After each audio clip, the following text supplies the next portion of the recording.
मेरे मौला अपनी धरती ते मैन करी नहीं कतन मोहताजे। तेरी बख्शिश आली डैरी ते रवे कलब दा ना इंदराजे। महफूज रखी शर्मिंदगी तू रखी रब साई मेरी लाजे। रोज़े मैशर पर्बत वांग उचेरा होवे मेरे सिर ते ताजे।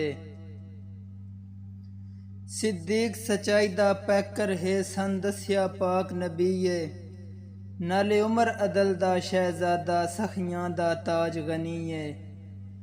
रब दा शेर ते खैबर दा रब दा शेर ते खैबर दा फाते सौ रब दी पाक अलीए। जेड़ा कलब तहकीक ते शक करदा है उस बशर दी काई जिंदगी है।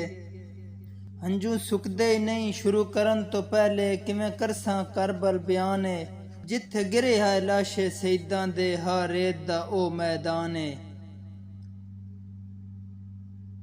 जै दीन दी खातर कर छड़िया असगर नू चन कुर्बान है। उस पीर हुसैन दी अजमत नू किवें भुलसी कलब जहान है।